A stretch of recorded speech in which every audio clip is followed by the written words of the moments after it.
ये सिंप्लीफिकेशन का जो क्वेश्चन आपकी स्क्रीन पर लिखा हुआ है ये रेलवे की परीक्षा 2008 में पूछा जा चुका है। तो इस क्वेश्चन को पहले आप वीडियो को पॉज कीजिए और उसके बाद आप इस क्वेश्चन को ट्राई करने की कोशिश कीजिए, इस क्वेश्चन को सॉल्व करने की कोशिश कीजिए। इसके ऑप्शन भी आपकी स्क्रीन पर लिखे हुए हैं, इसमें देखिए। उसके बाद आइए हम देखते हैं इसे हम किस तरह से सॉल्व कर सकते हैं। पहले मैं आपकी जानकारी के लिए बता दूं कि इस सवाल को सॉल्व करने के लिए आपको क्या क्या पता होना चाहिए। मैथ्स में आपको मैथ्स में जोड़ना आना चाहिए, घटाना आना चाहिए, मल्टीप्लाई करना आना चाहिए, डिवाइड करना आना चाहिए। उसके बाद आपको क्या आना चाहिए ये भी देख लीजिए। ये चार चीजें तो आपको आनी ही चाहिए, बेसिक चीज होती है मैथ की। उसके बाद आपको एलसीएम भी निकालना आना चाहिए। उसके बाद आपको बॉडमास का रूल भी पता होना चाहिए। उसके बाद आपको फ्रैक्शन में जो नंबर लिखे होते हैं यानी भिन्न में जो नंबर लिखे होते हैं उन नंबरों को भी किस तरह से सॉल्व किया जाता है, उनके एलसीएम किस तरह से लिए जाते हैं, ये चीज भी आपको आनी चाहिए। उसके बाद आपको ये भी पता होना चाहिए कि डिवाइड के निशान को अगर हटा दें तो अगर आपको डिवाइड के निशान को हटाने का मन हो तो आप क्या लगा सकते हैं। डिवाइड के निशान को जब हटाया जाता है तो डिवाइड के निशान की जगह पे मल्टीप्लाई का निशान आ जाता है, मगर डिवाइड के निशान को मल्टीप्लाई के साइन में किस तरह से चेंज किया जाता है ये तरीका भी आपको मालूम होना चाहिए, तब आप इस सवाल को सॉल्व कर सकते हैं। तो आइए हम देखते हैं इस सवाल को किस तरह से सॉल्व करेंगे। और ये जो चीजें हैं ये सिंप्लीफिकेशन के सवाल को सॉल्व करने के लिए ये आपकी बेसिक चीजें हैं। तो ये चीज अगर आपको पता होगी तभी आप इन सवालों को सॉल्व कर पाएंगे। तो अगर आपको ये सब चीजें नहीं मालूम है तो ये हर तरह की वीडियो इन सभी टॉपिक पर चैनल जैक्सर पर अवेलेबल है, जिनका लिंक आपको इसी वीडियो के डिस्क्रिप्शन में इन सभी वीडियो का लिंक मिल जाएगा। उन सब वीडियो को आप देख लीजिएगा ताकि आपके ये बेसिक कंसेप्ट क्लियर हो जाए, ताकि आप इस तरह के सिंप्लीफिकेशन को आसानी से कर सकें। तो आइए अब हम देखते हैं इस तरह के सिंप्लीफिकेशन के सवाल को हम किस तरह से सॉल्व कर सकते हैं। तो इस सवाल को सॉल्व करने के लिए मैं आपको दो बातें बता दे रहा हूं कि आप यहाँ पर देख लीजिए, जो ये का लिखा हुआ है इसका मतलब होता है, का मतलब होता है मल्टीप्लाई। तो जहां भी का सिंबल दिखा हो वहां पे आप मल्टीप्लाई यानी गुणे का निशान लगा दीजिएगा। दूसरी चीज आप ये समझ लीजिए कि डिवाइड का जो निशान है अगर आप इसको चेंज करते हैं तो मल्टीप्लाई का निशान आ जाता है, लेकिन डिवाइड का निशान मल्टीप्लाई में चेंज किस तरह से होता है इसे आप समझ लीजिए। अगर आपके पास कोई नंबर लिखा है 1/2 और उसके बाद अगर डिवाइड का निशान लगा हो और फिर लिखा हो 3/4, इस तरह से कोई नंबर लिखा हो, तो इस डिवाइड के निशान को अगर आपको हटाना है तो आप क्या करेंगे, 1/2 लिखा रहने दीजिए और इस डिवाइड को हटाकर मल्टीप्लाई का निशान लगा दीजिए और ये जो नंबर लिखा था इस नंबर को पलट कर लिख दीजिए। यानी 3/4 था तो इसे 4/3 कर दीजिए। इस तरह से आप डिवाइड के सिंबल को मल्टीप्लाई के सिंबल में चेंज कर सकते हैं। और एक चीज मैं आपको इसी एग्जांपल में एक चीज और बता दूं, ये एग्जांपल आपको इस तरह से लिखा है तो भी ठीक है, लेकिन ये एग्जांपल आपको इस तरह से भी लिखा हुआ दिख सकता है 1/2 और पूरा बड़ा बटे लगाकर और नीचे 3/4 इस तरह से भी लिखा हो सकता है। तो ये जो बड़ी लाइन बनी है बटे की, इसका मतलब भी है कि ये ऊपर वाला नंबर नीचे वाले नंबर से डिवाइड हो रहा है, तो इस लाइन का मतलब भी डिवाइड ही है। तो इसको अगर आप बदल के लिखेंगे तो 1/2 और यहाँ मल्टीप्लाई का निशान लगाएंगे और ये 3/4 जो है ये पलट जाएगा, ये हो जाएगा 4/3। तो ये वाली जो चीज थी ये वही लिख दिया यहाँ पर हमने, यानी ये चीज और ये चीज बिल्कुल सेम ही लिखी हुई है। ये चीज और ये चीज सेम लिखी हुई है और इसको भी आप इस तरह से लिख सकते हैं और इसको भी इस तरह से लिख सकते हैं। ये दोनों चीज भी सेम है और ये दोनों चीज भी सेम ही है, ये मैं आपको बता रहा था इस वीडियो में। और आपने ये देख लिया अब डिवाइड को मल्टीप्लाई में किस तरह से चेंज करेंगे। का निशान का मतलब होता है मल्टीप्लाई। और एक चीज ये जान लीजिए आप कि जब भी आप सिंप्लीफिकेशन को सॉल्व करेंगे तो आप बॉडमास के रूल के हिसाब से सबसे पहले सॉल्व करते हैं डिवाइड को, उसके बाद मल्टीप्लाई को। डी बॉडमास, तो बॉडमास का रूल होता है BODMAS, ये होता है। तो डी का मतलब डिवाइड, सबसे पहले डिवाइड आप सॉल्व करेंगे, उसके बाद आप मल्टीप्लाई सॉल्व करेंगे, उसके बाद प्लस यानी कि एडिशन यानी ऐड करेंगे, उसके बाद सब्ट्रैक्शन यानी माइनस करेंगे। ये चीज आप समझ गए। और उससे पहले देखिए ये लिखा हुआ है ओ का मतलब होता है का, यानी कि जहां भी का दिखाई दे तो सबसे पहले आप का को सॉल्व करेंगे और का मतलब भी मल्टीप्लाई ही होता है। यानी कि का अगर लिखा हो तो का की जगह आप मल्टीप्लाई लगाएंगे तो का वाले के पहले मल्टीप्लाई को सॉल्व करेंगे, उसके बाद फिर डिवाइड, फिर मल्टीप्लाई, फिर जोड़ेंगे, फिर घटाएंगे।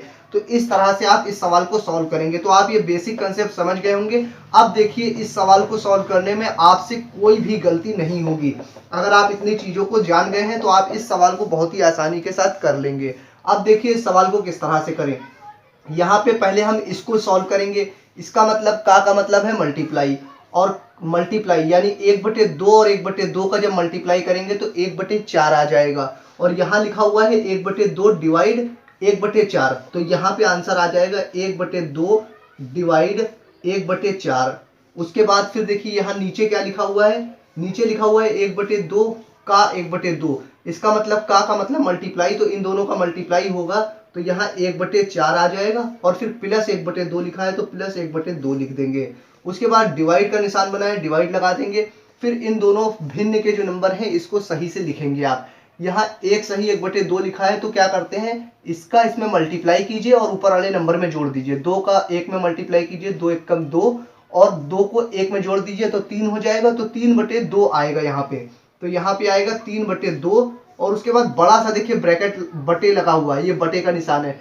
एक सही 1/3, अब 3 का इसमें मल्टीप्लाई कीजिए, 3 × 3 और 1 जोड़ लीजिए तो 3 और 1 4 हो जाएगा, तो 4/3 आएगा। इस तरह का नंबर लिखा हो तो नीचे वाले नंबर का इन दोनों नंबर में क्या किया जाता है, मल्टीप्लाई किया जाता है, और फिर जो आए उसको ऊपर वाले नंबर में जोड़ दीजिए। 3 × 3 और 3 और 1 4, 4/3, तो यहाँ 4/3 आ जाएगा।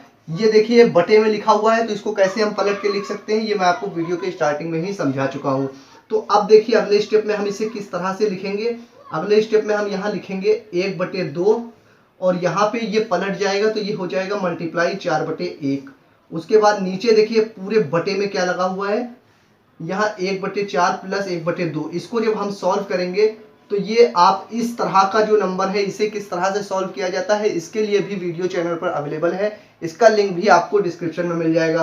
तो इसको मैं सॉल्व करके इतने हिस्से को डायरेक्ट लिख दे रहा हूँ। यहाँ पे आ जाएगा 3/4, तो ये 3/4 आ जाएगा, और यहाँ डिवाइड लगा है तो डिवाइड लगा है, इस डिवाइड को ऐसे ही लगा रहने देंगे। उसके बाद ये देखिए 3/2 लिखा है, 3/2 लिखेंगे। उसके बाद ये जो बटे में 4/3 लिखा है इसको मल्टीप्लाई में कन्वर्ट करके इसको लिख देंगे पलट के। 4/3 है तो ये 3/4 आ जाएगा यहाँ पर। उसके बाद देखिए इन दोनों का मल्टीप्लाई करेंगे, 2 × 2, 2 दूना 4, ये कट गया तो 2 का 1 में मल्टीप्लाई होगा, 2 × 2 और बटे में 2, तो यहाँ पे आपका आ जाएगा ये 2/1।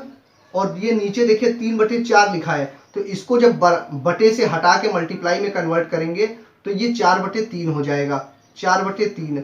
उसके बाद ये डिवाइड का सिंबल आपके सामने एज इट इज आप उसी तरह से लिख सकते हैं, 3/2 मल्टीप्लाई 3/4, ये चीज लिखी हुई है। अब देखिए आपके सामने ये जो बीच में डिवाइड का सिंबल लगा हुआ था ये हमने वैसे ही उतारते चले गए हैं।